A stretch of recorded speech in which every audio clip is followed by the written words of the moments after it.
After leaving Linz, Adolf Hitler settled in Vienna with the goal of becoming a professional painter. He had twice failed in his attempt to enter the art academy, which led him to live with very little money. During that time, he stayed in various public shelters, surrounded by the unemployed, the sick, and people living in harsh conditions. This period marked the beginning of a solitary life, where he spent hours reading pamphlets, newspapers, and political books. It was then that he began to absorb many of the anti-Semitic ideas that were openly circulating in Vienna. In the capital of the Austro-Hungarian Empire, hostility toward Jews was not hidden. It was present in public speeches, the media, and even political campaigns. One of the most influential figures of the time was Mayor Karl Lueger, who used an anti-Semitic tone to gain popular support. Lueger not only tolerated verbal attacks against Jews, but used them as a tool to consolidate his leadership, presenting himself as a defender of the people against a supposedly Jewish elite that dominated banks, commerce, and the press. Hitler observed how Lueger won over the masses by simplifying social problems and pointing the finger at Jews as responsible. Although not immediately apparent, this way of thinking slowly took root in Hitler's mind, who at that time still lacked a defined ideology. Although he had lived with Jewish students in Linz and had not shown open animosity toward them, things began to change in Vienna. Another figure who indirectly influenced Hitler was Georg von Schönerer, a radical nationalist politician who championed Germanic purity and the rejection of all things non-German. Although Hitler never met him personally, he did read many of his speeches and adopted some of his ideas, especially those that linked anti-Semitism with extreme nationalism. Schönerer not only despised Jews, but also Catholicism, Slavs, and any group that did not fit his vision of the true German people. This combination of hatred and national exaltation deeply marked Hitler. Meanwhile, Hitler survived as best he could. He sold postcards he had painted himself and relied on small commissions to earn a living. He spent much of his day in libraries and cafes, where he read obsessively. He was especially interested in texts that discussed German history, racial purity, cultural decadence, and international conspiracies. Although no one yet considered him a relevant figure, his thinking was slowly forming, absorbing the most radical ideas of the Viennese milieu. In the hostels where he slept, Hitler was surrounded by desperate men, many of them resentful of the system. There, he heard all kinds of theories about how Jews controlled the economy, how they were behind the press, and how they had corrupted culture. These statements were not formulated as opinions, but as truths that were repeated over and over again. In this context, Hitler began to view Jews not as individuals, but as a collective figure blamed for all evils. The sensationalist press also played a key role. Cheap newspapers published hate-filled headlines, exaggerated images, and articles accusing Jews of manipulating society. Hitler read them frequently. Although he was critical of some media outlets, he took note of the aggressive and direct styles they used to convince the masses. This would later serve as a model for his own propaganda. Little by little, the idea of the dangerous Jew took shape in his mind. It was not an emotional or spontaneous rejection, but a construction that combined personal frustrations, poverty, constant reading of anti-Semitic texts, and the influence of figures such as Lueger and Schönerer. By the time he left Vienna and moved to Munich, he already carried with him a distorted worldview, where Jews appeared as the central enemy of everything he considered corrupt, false, or decadent. On the streets of Vienna, hate speech toward Jews didn't come only from politicians. The walls were covered with posters, pamphlets, and advertisements with offensive images portraying Jews as greedy, deformed, or dangerous. Bookstores offered pamphlets and books laden with attacks that were presented as serious research. Many of these texts, read by ordinary people and by Hitler, asserted that Jews were not part of the nation but an internal threat that was undermining the German people from within.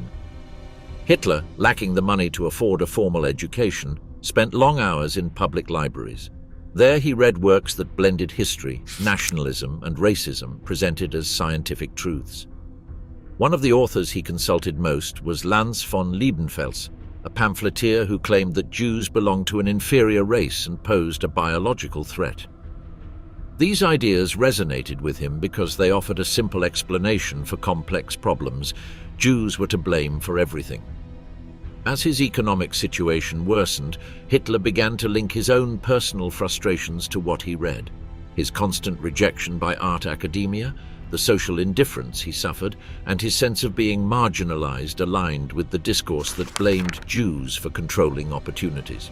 There is no evidence that he had direct conflicts with Jews at this stage, but there are indications that, over time, he fully embraced the idea that there was a silent conspiracy preventing true Germans from advancing. The environment in which he moved favored this transformation. The circles he frequented, especially in men's shelters, repeated similar ideas. Many of the residents blamed Jews for unemployment, inflation, and supposed moral degradation. These ideas were constantly reinforced in everyday conversations. In that space, anti-Semitism was not discussed. It was assumed to be part of common sense. The city itself served as a stage for this ideological evolution. Vienna was divided between neighborhoods where different cultures coexisted and others where tensions were visible. Newspapers portrayed cultural and religious differences as an inevitable conflict. Hitler didn't need to search for these ideas. They were in the air. On any corner, he could find a conversation, a poster, or a speech reinforcing the idea that Jews were different and dangerous. Despite all this, there is no evidence that Hitler publicly expressed extreme ideas during this period. In his writings and in the testimonies of people who knew him during this time, he does not appear as a political activist, but rather as an isolated young man, obsessed with his ideas without a clear plan. What is clear is that during those years, the foundations of the ideology he would later fully embrace and violently spread were being formed. When he later wrote Mein Kampf, Hitler transformed many of the ideas he absorbed in Vienna into a doctrine. What at the time was diffuse, informal hatred based on pamphlets and street speeches later became an ideology with a supposed historical and political basis. But the years in Vienna were decisive. It was there that he found the pieces he would later piece together to justify the persecution and elimination of the Jews. Upon leaving the city for Munich, Hitler was no longer the same young man who had arrived dreaming of becoming an artist. In Vienna, he had absorbed ideas that distorted his worldview and would later influence his political path. Mein Kampf, the manifesto of racial hatred. In the pages of Mein Kampf, Adolf Hitler transformed the vague anti-Semitism he had absorbed in Vienna into a solid, argumentative structure, presented as a warning to the German people. Written during his time in prison, the text was not drafted as a spontaneous manifesto, but as an orderly exposition of his worldview. At its core, the book defines Judaism not as a religion or a social minority, but as a constant threat to civilization. Hitler begins by identifying the Jew with Marxism. For him, communism was not just a political doctrine, but an instrument of the Jews to destabilize nations. He asserts that Marxist thought, with its call for equality and its critique of nationalism, aimed to weaken the spirit of the Germanic peoples. Bolshevism, in this framework, was seen as a mask used by Jews to disguise their power and foment the internal destruction of states. But Hitler did not stop there. In his view, Jews were also responsible for the international capitalist system. Therefore, he placed them as drivers of both communism and economic liberalism, portraying them as a force controlling both extremes of the political spectrum. In this way, Hitler presented Jews as a kind of invisible enemy capable of manipulating opposing ideologies with a single goal: to weaken Germany. The text insists that Jews dominated the media, especially the press. According to him, through newspapers and magazines, they controlled public opinion, manipulated education, and shaped culture according to their interests. In several passages, Hitler asserts that it was no coincidence that the major German newspapers were run by Jews. For him, this media influence served to weaken traditional values, discredit the army, promote pacifism, and propagate internationalist ideas. Furthermore, in Mein Kampf, Jews are directly accused of having ruined art, music, and architecture. Hitler presents them as responsible for a deliberate aesthetic decadence, aimed at destroying the purity of Germanic culture. He argues that modern exhibitions, provocative plays, and atonal music were the products of a conspiracy to undermine Germany's spiritual foundations. According to him, degenerate art was not the result of chance, but of coordinated Jewish action.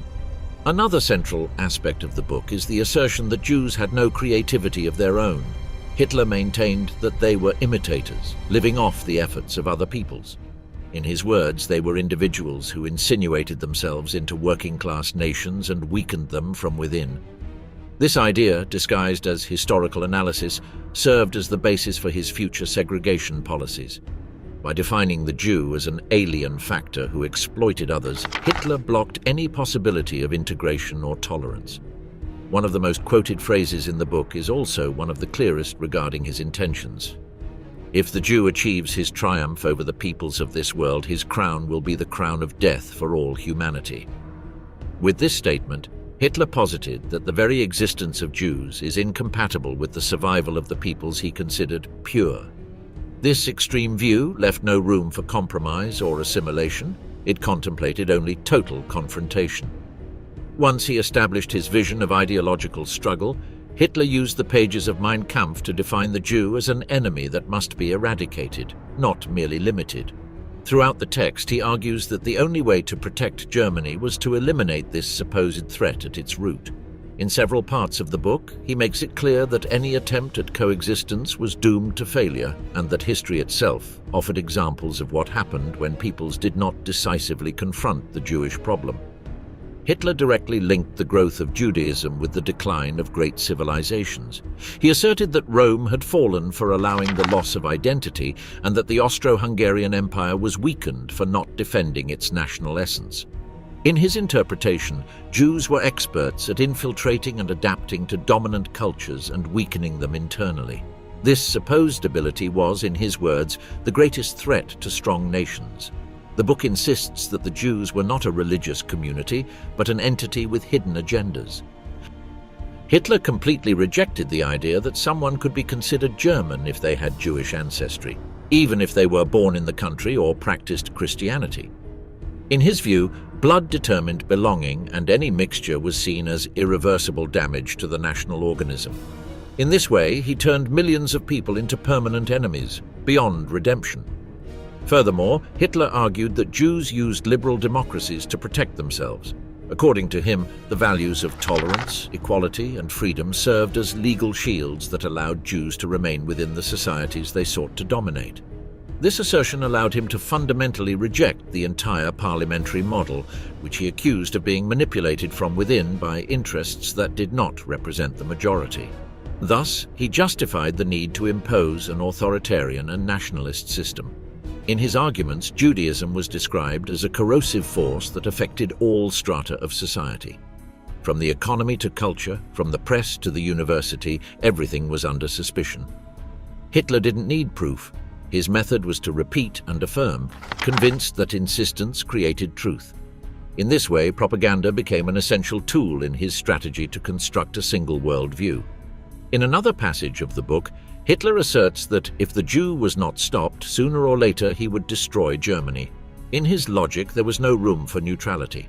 Anyone who didn't actively oppose Judaism collaborated with it. This way of thinking divided society into patriots and traitors, between those who knew and those who complicit.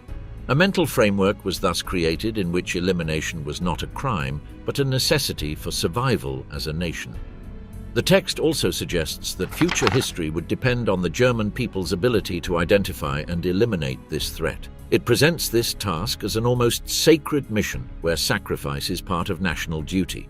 At various points, Hitler speaks of blood, land, and destiny, elements he blends to create an epic tale where ideological conflict transforms into a war for existence itself. At no point in Mein Kampf is there open talk of gas chambers or mass extermination, but the ideological path is laid out. The dehumanization of the Jew, his identification as a permanent threat, the denial of his national identity, the rejection of coexistence, and the insistence that his presence is incompatible with the life of the German people build a narrative foundation that makes any future action possible. What Mein Kampf offers is not only hatred, but an argumentative manual that would later serve to justify laws, decrees, and murders. It is a work that mixes resentment, distorted theories, and propaganda, written not to debate but to indoctrinate. With this book, Hitler went from being a young outcast with extreme ideas to a leader with a clear project: to eliminate the Jews from Europe, not as an act of personal hatred, but as state policy. The moral corruption of Weimar according to the Nazis. During the years prior to the rise of the Nazi regime, a propaganda image was strengthened accusing Jews of being behind a supposed cultural degradation affecting Germany. In this narrative, liberal democracy, the advance of modernism, and social changes were considered symptoms of a deliberately caused disorder. For Nazi spokesmen, Jews were not merely a minority group, but responsible for a profound transformation that altered customs, traditional values, and national identity. One of the pillars of this construction was the accusation that Jews promoted deviant sexual practices, debauchery, and moral corruption. In speeches and publications, party leaders pointed out that behind prostitution, provocative films, and literature considered obscene, there were always Jewish interests. This image was used to explain the social discontent experienced during the years of the Weimar Republic, marked by a freedom that many Germans perceived as excessive and dangerous. Within this narrative, modern art was also a target of criticism. Expressionism, experimental theatre, and other modern cultural forms were said to be the result of Jewish influence seeking to destroy the German essence. In exhibitions later organized by the Nazi regime, these works were presented as degenerate art, not only because of their style, but also because of the supposed racial origins of those who produced them. The image of the Jew as a promoter of chaos also expanded to the realm of the family. Jewish intellectuals were accused of promoting sexual liberation, feminism, and the breakdown of traditional roles. In this sense, it was claimed that their intention was to weaken the unity of the German home, considered by the Nazis to be the core of the nation. Thus, any social change was seen not as a natural process, but as a deliberate operation of decomposition. In this logic, the media was singled out as a central instrument of manipulation. It was claimed that the main newspapers and magazines were in Jewish hands, and that they promoted content that confused the population, encouraged the loss of values, and normalized behaviors previously viewed as unacceptable. The narrative was clear. This was not about pluralism, but rather a Jewish-led offensive to destroy German identity from within. Cinema was particularly targeted. It was said that foreign films, often of American origin, depicted provocative scenes and interracial relationships with the aim of preparing society to accept decadence. According to this view, behind these productions was always the hand of Jewish entrepreneurs who used the cultural industry to shape the minds of young people. This perception fueled the censorship that the regime would later impose.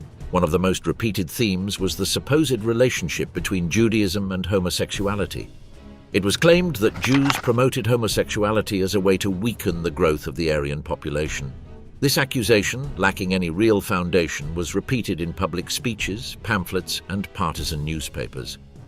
This created an image of the Jew not only as an economic or political enemy, but also as a physical threat to the survival of the German people. Throughout this period, Nazi leaders, especially figures like Joseph Goebbels, intensively disseminated these ideas. Goebbels, in his propaganda role, focused on constructing narratives that directly connected artistic decline with Jewish interests.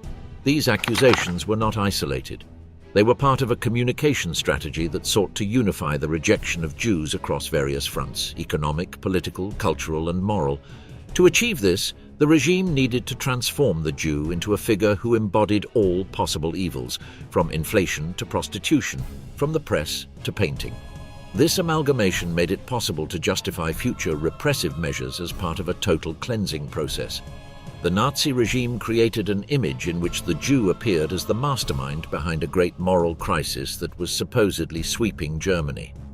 This construction was not based on concrete evidence, but on a constant accumulation of repeated messages, which ended up being accepted by ever-widening sectors of the population. Cultural anti-Semitism was not based on verifiable facts, but on circulating feelings, interpretations, and ideas that were presented as absolute certainties.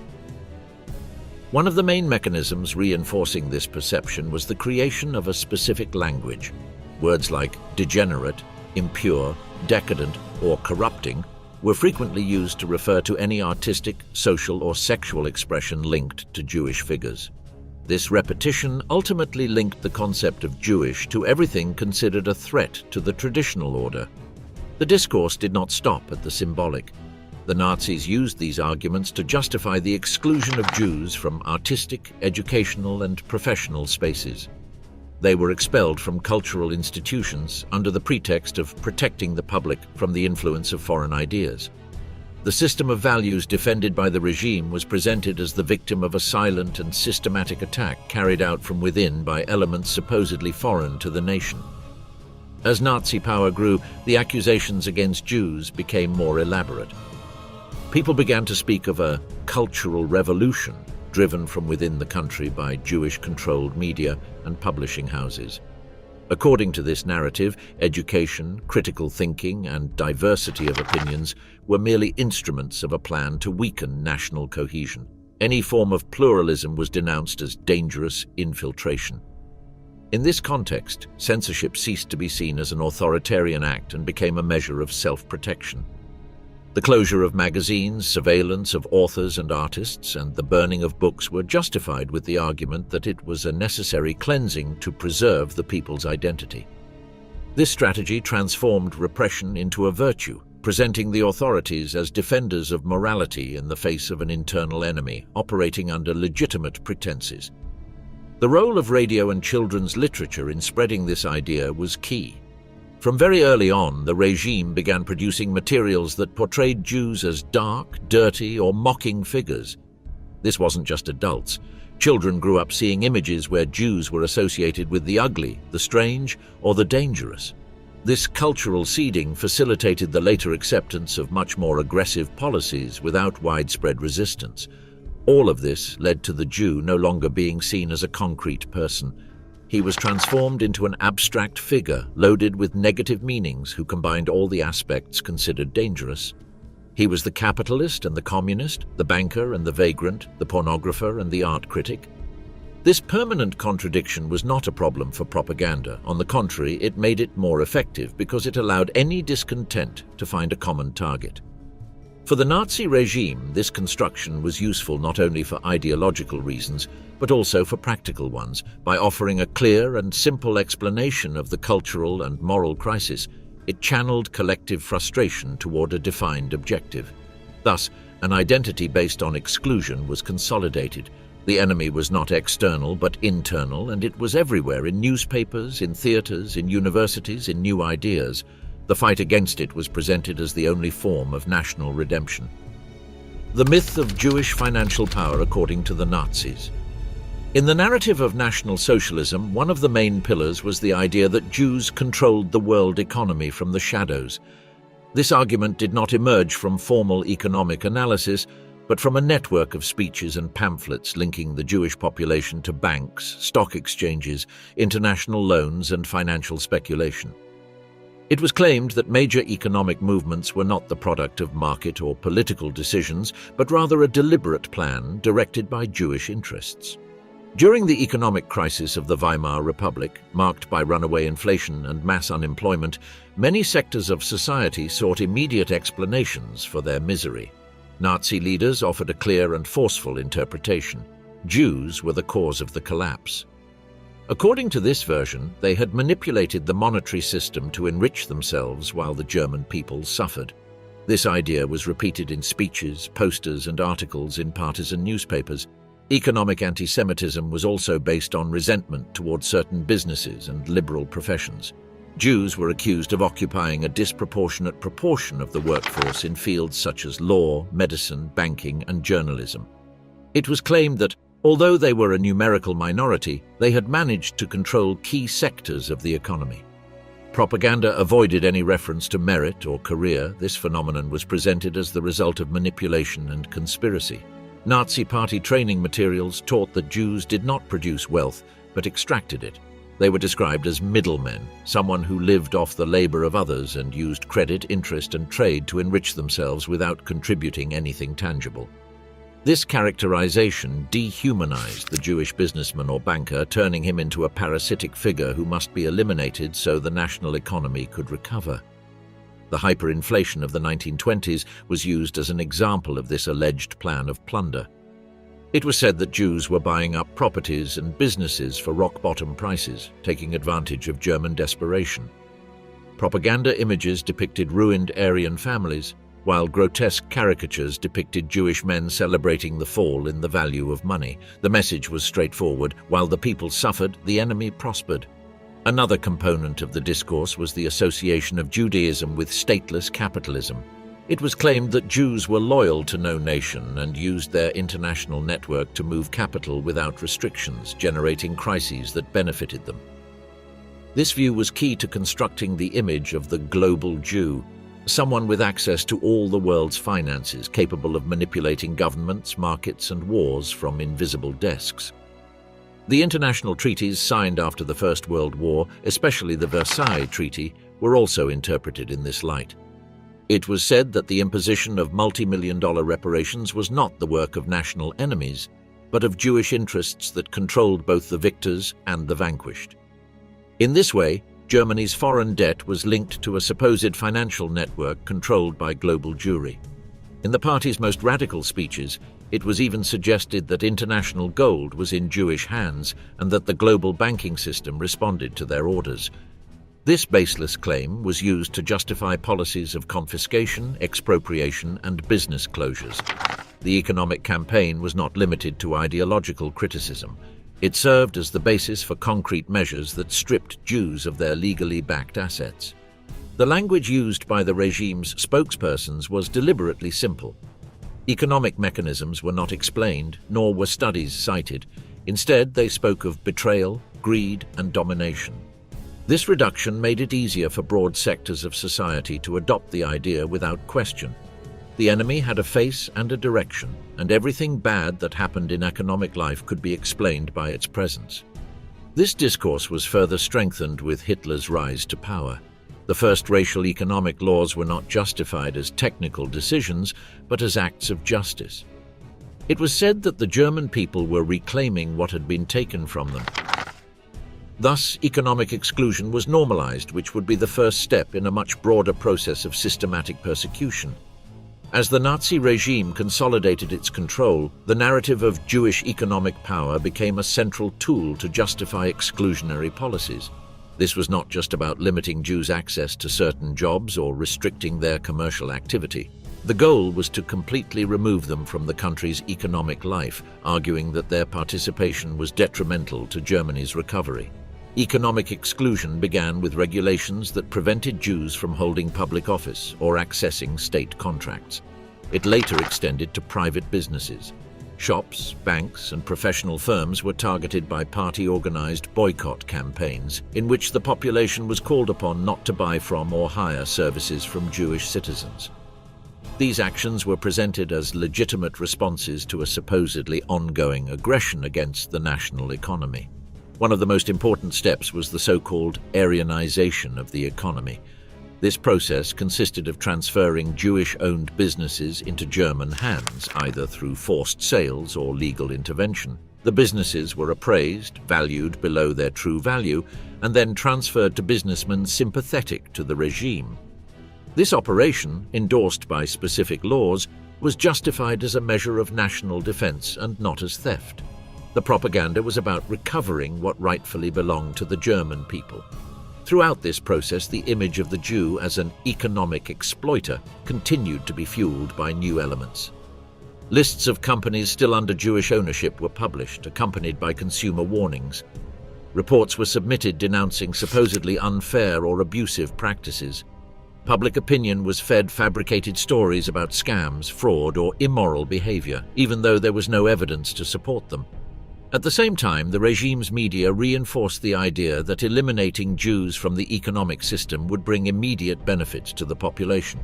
It was said that by expelling this supposedly parasitic intermediary, prices would drop, competition would be fairer, and opportunities would once again be within reach of true Germans. This narrative transformed systematic exclusion into a promise of general well-being.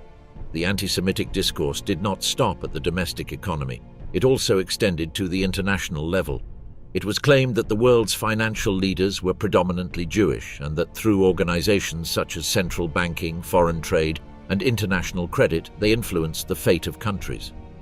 These theories, disseminated in pamphlets and lectures, linked German poverty to decisions made in distant offices by people who did not share their language or culture. One of the most cited documents during this period was the Protocols of the Elders of Zion, a forged text that described a supposedly Jewish plan for world domination. Although it had been denied by researchers and journalists since its publication, the regime used it as irrefutable proof of the existence of a global conspiracy. Within this framework, any economic crisis was seen as part of a larger plan that could only be addressed with radical measures. The expulsion of Jews from the economy was not limited to German territory.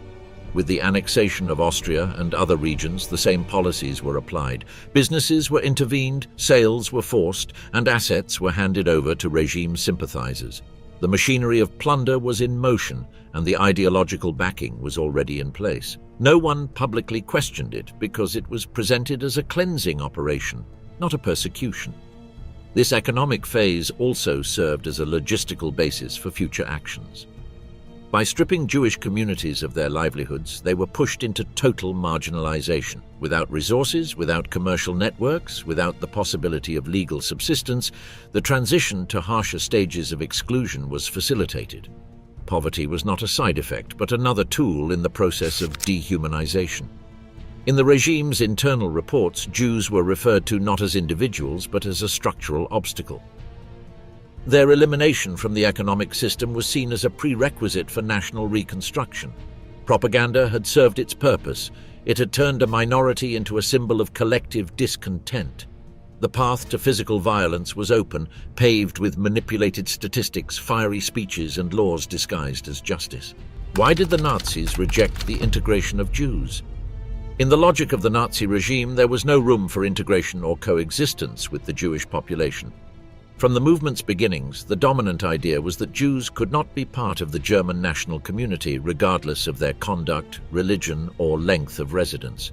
Belonging was not defined by citizenship, culture, or adherence to common values, but exclusively by biological traits.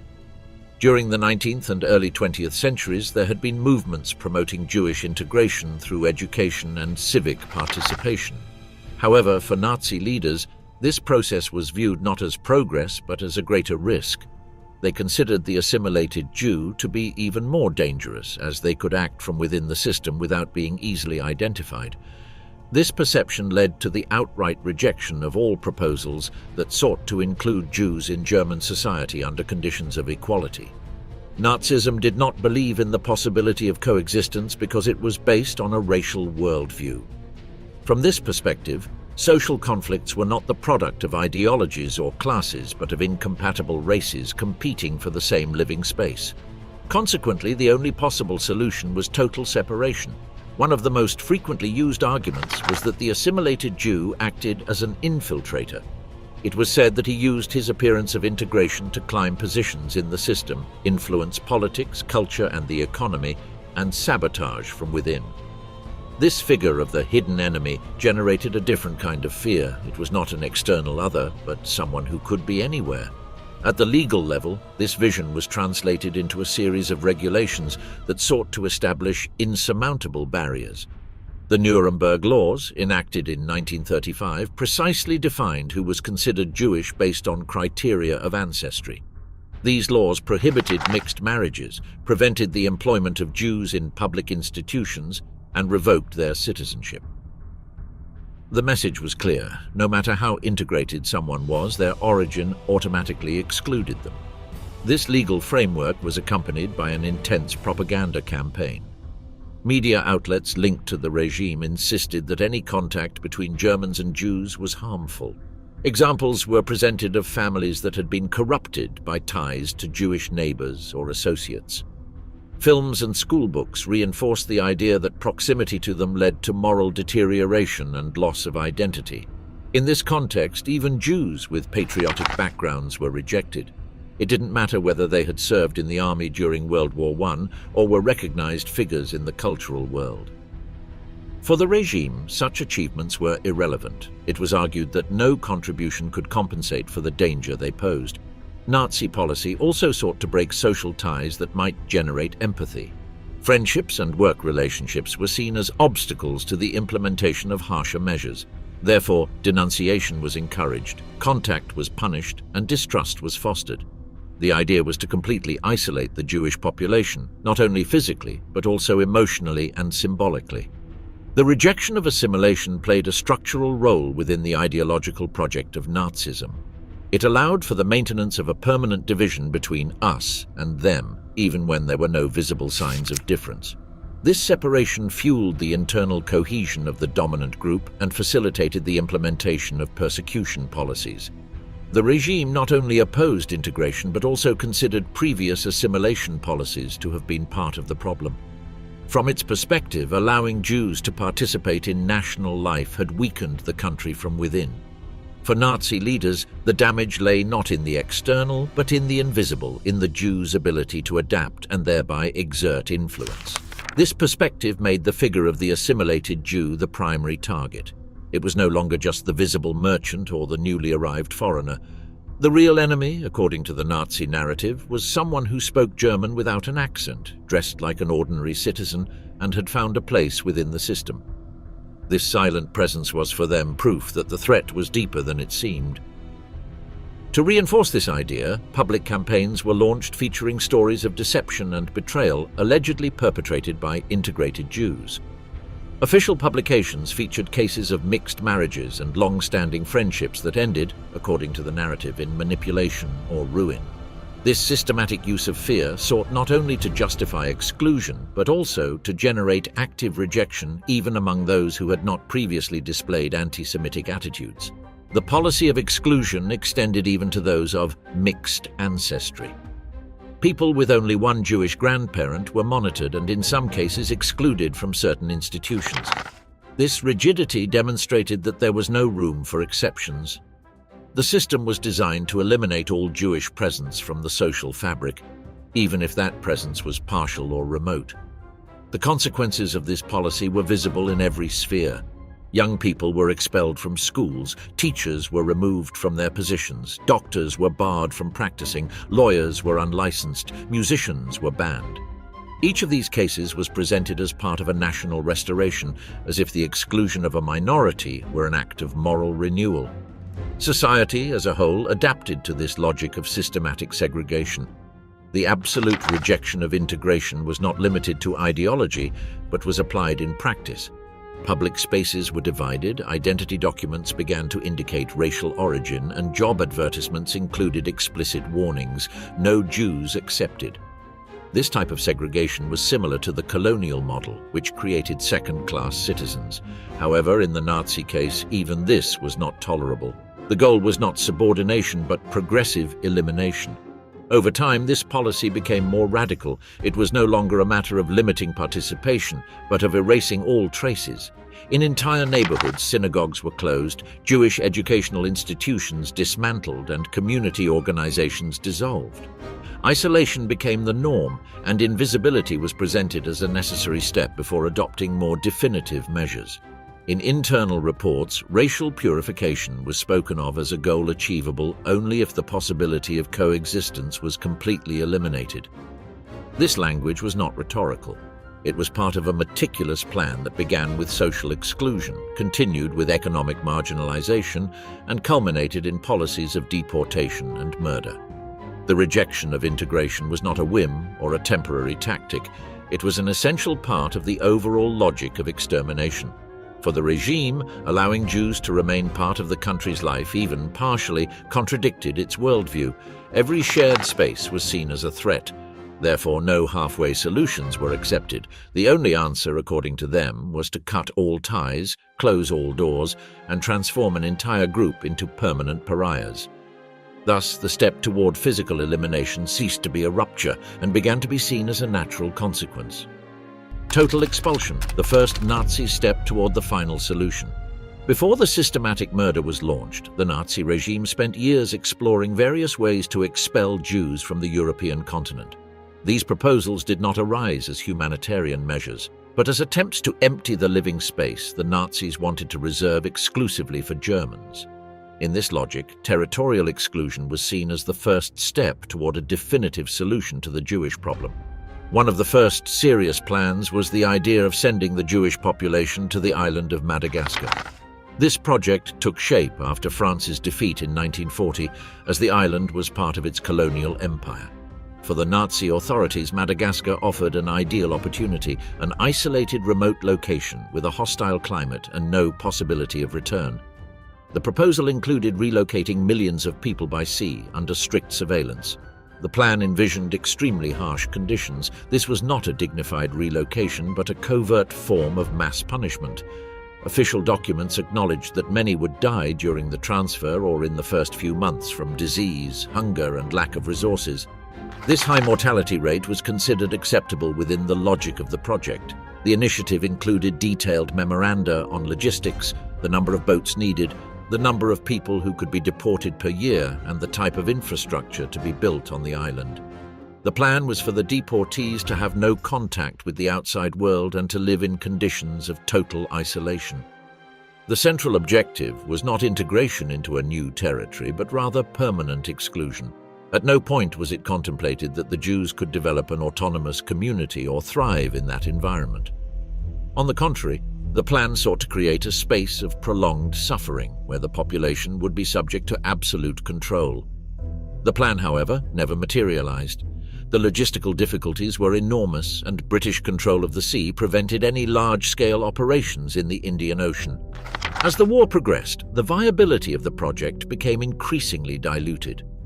By late 1940 and early 1941, those in charge began to realize that the territorial solution was no longer applicable. Meanwhile, other expulsion plans were considered.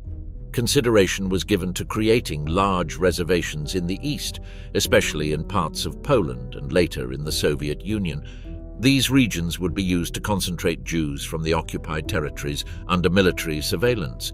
It was envisioned that these settlements would function as a kind of permanent quarantine where mortality rates would play a silent role.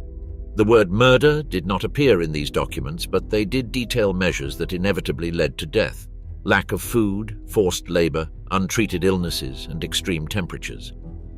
The administrative language concealed the brutality of the real objective.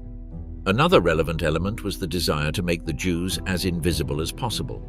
The goal was not only to expel them from German territory, but to completely remove them from the European map. In internal discourse, there was talk of cleansing Europe or clearing the continent. This vision transformed Jews into a material obstacle that had to be removed. The debates over these territorial solutions were marked by a constant dilemma between what was desired and what was possible. Many officials shared the vision of a continent without Jews, but found no practical means to achieve it without the use of direct force. This frustration became one of the factors that pushed the regime to consider more radical alternatives in the following months. The shift toward more aggressive solutions was not immediate. Until mid-1941, the authorities were still exploring ways to handle the Jewish problem without openly resorting to murder. During this period, several high-ranking officials promoted the idea of creating a Jewish reserve in the east. This would be an isolated territory where the entire population deported from Germany and the occupied countries would be concentrated. Official reports detailed the conditions of this future space. There would be no adequate infrastructure nor sufficient supplies. Disease, hunger, and cold would act as silent tools of population reduction. Although a policy of murder was not explicitly mentioned, the anticipated consequences made it clear that mass death was an expected outcome. One of the most frequently mentioned locations was the Lublin district in the general government of Poland. Thousands of Jews from Germany, Austria, and Czechoslovakia were planned to be housed there. The area already had makeshift detention camps controlled by the SS. The plan included expanding these facilities, erecting fences, and establishing forced labor camps. At the same time, the possibility of using territories conquered from the Soviet Union to implement a larger-scale expulsion policy was considered. Siberia and other areas in the Far East were discussed as viable locations. These regions, with their extreme climatic conditions and vast distances, were seen as perfect places to eliminate Europe's Jews without the need for mass shootings. These proposals were discussed in internal meetings, where details such as transportation routes, the number of people to be moved per week, and methods to prevent contact with the local population were analyzed. Everything was designed with a technical focus. Growing doubts about the viability of these projects began to arise when supply lines became saturated and the army's resources were focused on the Eastern Front. The war against the Soviet Union, which began in June 1941, changed strategic priorities. Trains were needed to transport soldiers and supplies and could not be used for mass deportations to remote areas. Despite these limitations, the first deportation experiments began. Groups of Jews were sent to the east in inhumane conditions, and many died en route. Field reports recorded these deaths as inevitable side effects. The officials in charge expressed no concern.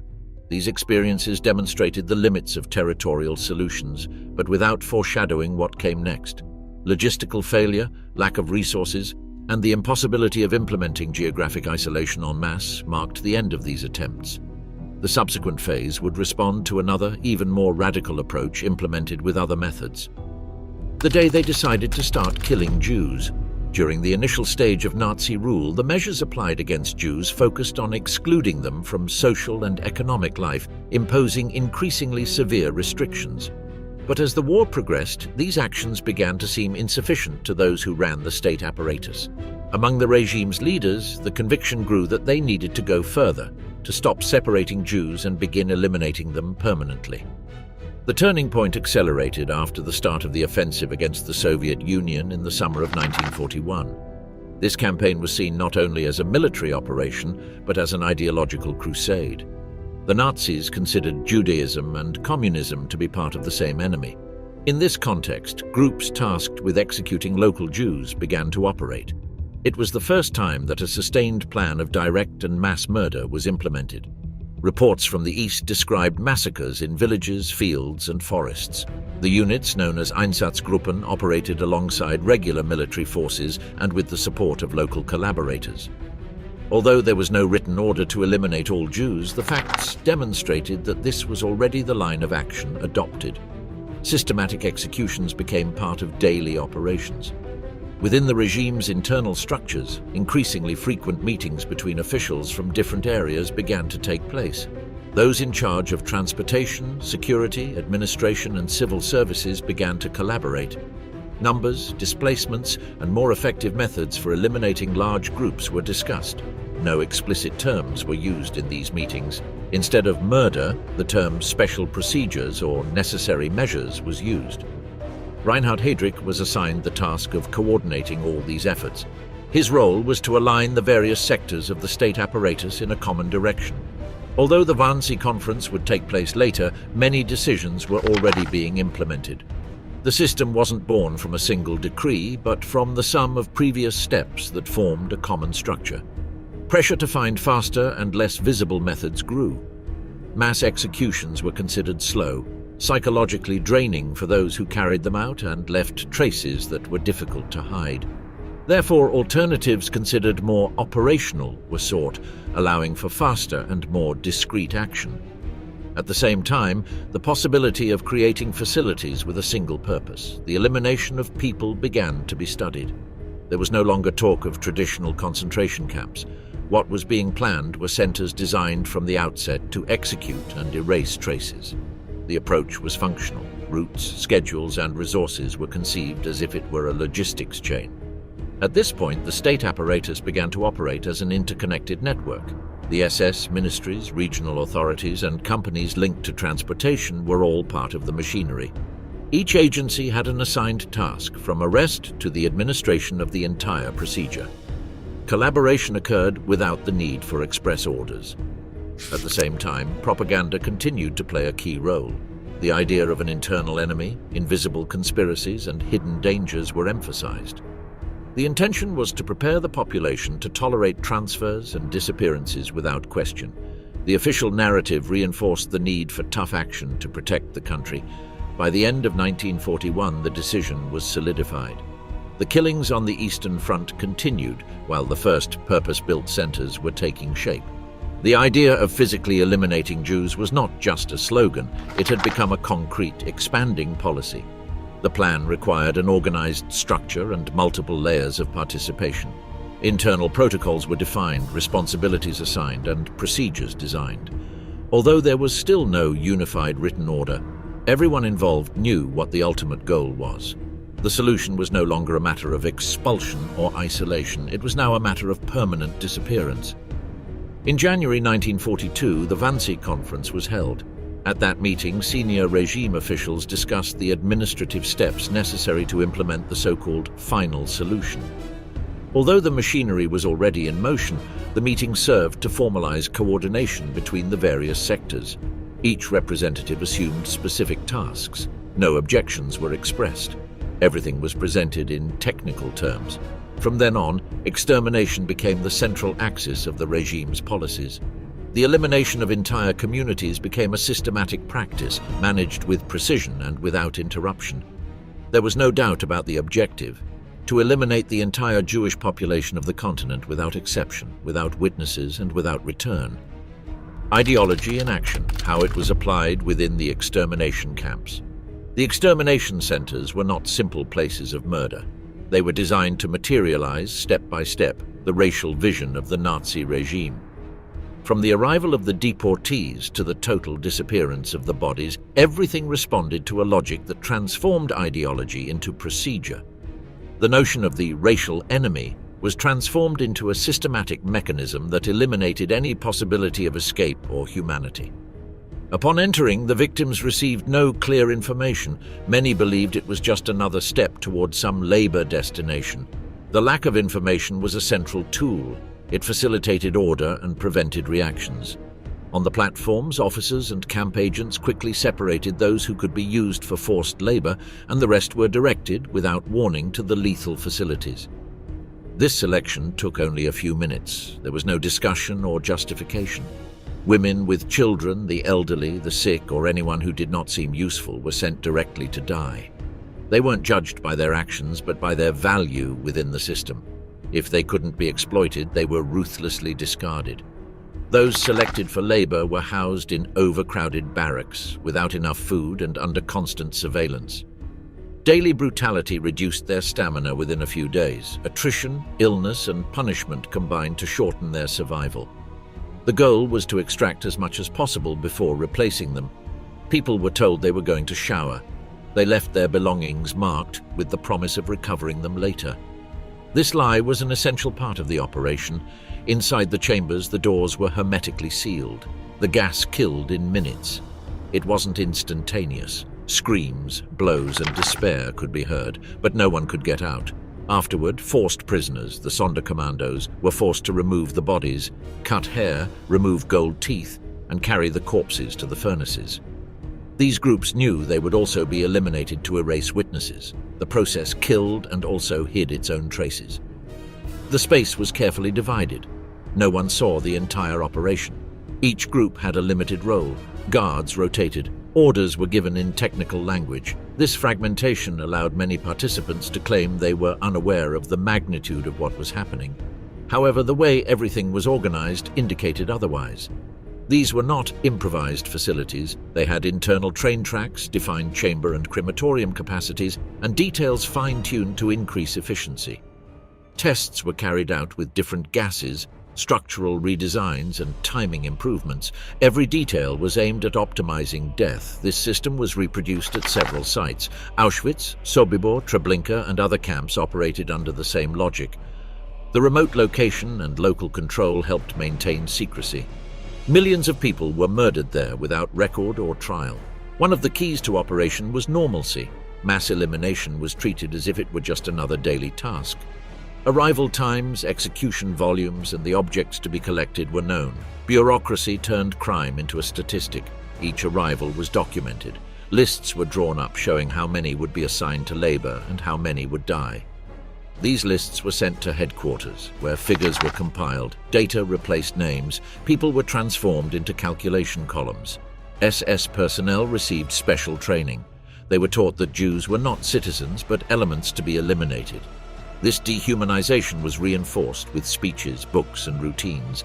Even among themselves, those in charge used euphemisms. They said process, transfer, treat. This maintained emotional distance. Alcohol consumption was also promoted, along with certain benefits for those who showed performance. In some places, alternative methods were tested. Vehicles with mobile cameras, various gases, and explosives. Although not all proved successful, they reflect the constant attempt to perfect the system. Victims were forced to perform tasks such as unloading trains, moving corpses, or cleaning cameras. This not only further degraded their situation, but also made it possible to reduce the number of Nazi personnel directly involved. The entire environment was divided by function: disinfection zones, artifact depots, barracks, crematoria, administrative centers. Each part fulfilled a specific role. There was no room for improvisation. The application of this ideology allowed no exceptions. Neither previous service, nor personal ties, nor individual merits saved anyone. The racial logic was total. No nuances or special cases were allowed. When the regime's defeat seemed imminent, the system did not stop. It intensified. Documents were destroyed, traces were eliminated, but the murders continued. Until the last moment, the priority was to complete the extermination. What happened was not the product of chaos or errors in execution. It was the meticulous implementation of an ideology that from the beginning had promised to eradicate an entire group. The camps were the practical translation of that promise, carried out with coldness, regularity, and a structure that made death a systematic routine. What the Germans knew and chose to ignore. During the years in which the mass extermination of the Jewish people was implemented, a significant portion of the German population had some level of knowledge about what was happening. Although the regime strictly controlled official information, many citizens were exposed to persistent rumors, visible signs, or indirect testimonies. In many cases, silence was a conscious decision not to face an uncomfortable reality. The evictions and relocations of entire families were evident. Houses were left uninhabited after the roundups. There was talk of relocations, but over time that official version no longer held water. No one returned, and the letters stopped arriving. Rail employees and soldiers exchanged comments. They spoke of places where people simply disappeared, trains that departed with no return, facilities with constant smoke. These accounts were dispersed without a uniform version, but they generated unease. Some listened, others chose to look the other way. Mentioning these issues in public carried a risk. The consequences for being overly suspicious could be severe. Even so, the clues were everywhere. Cut letters, areas never mentioned in the media, photographs that managed to evade censorship. Intuition mingled with evidence. In the cities, rumors circulated in hushed tones. Auschwitz, Treblinka, and other names were whispered with suspicion. Although not everyone knew exactly what was happening at these sites, it was understood that no one left. Conversations were brief and often ended in evasions or silence. Large companies didn't stop to inquire about the origin of the labor force or the destination of the goods received. Economic considerations took priority. Churches, with few exceptions, didn't speak out publicly. Most institutions preferred to remain on the sidelines. In rural areas, the proximity was greater. Trains loaded with people could be seen, shouts could be heard from the cars, and some buildings were used as holding points before transfers. It was hard not to notice what was happening. Some soldiers returned with photos or anecdotes. In private meetings, they showed images or recounted disturbing scenes. For some, it was a warning; for others, a simple campaign anecdote. In the factories, those who shared space with forced laborers could see their physical deterioration, their strange language, their constant surveillance. It was evident they weren't there of their own free will. Although few knew the full picture, many pieced together fragments. This partial understanding, coupled with fear, generated a tacit decision not to delve deeper. Learning more could have consequences. Silence also functioned as a shield. Deportations were announced as administrative procedures. Communiques spoke of agreed-upon transfers, justified by regulations. This bureaucratic appearance diluted the moral weight. Terms like resettlement or security measure were used to cover up a policy of extermination. Propaganda reinforced this view. Messages were spread linking Jews to disease, conspiracies, or crimes. This insistence created a distorted image, which facilitated indifference. Thus, their disappearance was not interpreted as injustice, but as a step within a logic of protection. In the Eastern Territories, those who returned brought disturbing stories. There were tales of mass graves, executions, or unknown facilities. Some spoke coldly, others with discomfort. These accounts didn't reach the media, but they fueled suspicion in many circles. The trains crossed familiar cities. Locked cars, armed guards, and deportees in visible conditions were clear signs. Train employees knew it, and those who saw closed shops or suddenly reassigned homes noticed it. There were also those who took action. A few protected the persecuted or refused to participate, but these were exceptions and punishments were immediate. The system of control was designed to eradicate any attempt to help. In schools and neighborhoods, children asked about classmates who hadn't returned.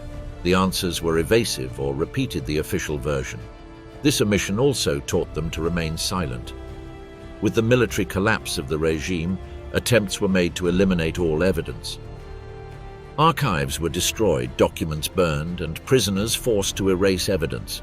Some Germans witnessed these final maneuvers, no questions asked. When the Allies liberated the camps, the images became irrefutable. Photographs, recordings, and testimonies revealed what had been denied. Many citizens said they had known nothing. They claimed they had been deceived or that they had never imagined such a scale, but the data, accounts, and clues were plentiful. The problem was not whether they knew, but whether they wanted to know. The denial was, in many cases, a continuation of the same previous silence. Post-war reactions varied. Some denied everything. Others minimized their responsibility. A few admitted the facts, but the majority chose to move on. The extermination of the Jewish people was not only the work of those who directly carried it out, but also of those who allowed it through their inaction.